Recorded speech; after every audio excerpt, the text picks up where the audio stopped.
5 milliards d'euros de baisse d'impôts sur le revenu pour les classes moyennes. Ça veut dire quoi, les classes moyennes? C'est qui?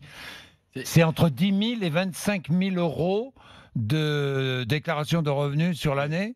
Oui, on peut éventuellement le fixer comme ça. Globalement, c'est les 50-60% de la population au milieu, entre les plus modestes et les plus aisés.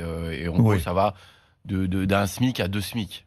Si on doit prendre une personne seule, c'est les Qui montants. paie combien d'impôts? 14%? Alors, le problème, c'est que non, il y a plus de 50%, il y a 57% des foyers fiscaux qui ne payent pas d'impôt sur le revenu.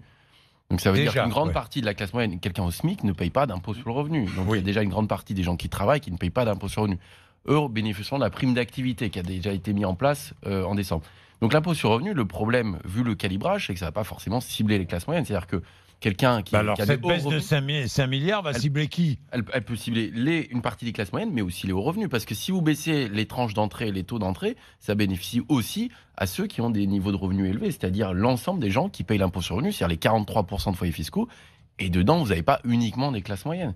Donc c'est soit vous faites un système compliqué qui s'appelle la décote, et le président n'a pas parlé de ça, soit vous modifiez les taux. Donc vous ne savez pas, vous ne pouvez pas me répondre. Non, et je pense que ce n'est pas possible de cibler uniquement la classe moyenne par des taux marginaux de différentes entrées, ou alors il faut augmenter les taux de sortie. Ça veut dire augmenter la pression fiscale pour les plus hauts revenus. Or, faut rajouter une tranche. Voilà, Emmanuel Macron n'a pas du tout parlé de ça. Donc, a priori, ça sera quand même plutôt 5 milliards pour à peu près 17 millions de foyers fiscaux. Donc, le gain moyen, si on fait un calcul assez simple... Celui qui gagne 4 000 euros par mois, le foyer, je ne parle pas de celui, bénéficiera le du même foyer qui montant. gagne 4 000 euros par mois, il bénéficiera d'une baisse d'impôt. Alors, je dis ça a priori, puisqu'on n'a pas le détail de la mesure. Bon, mais a priori, vous avez raison.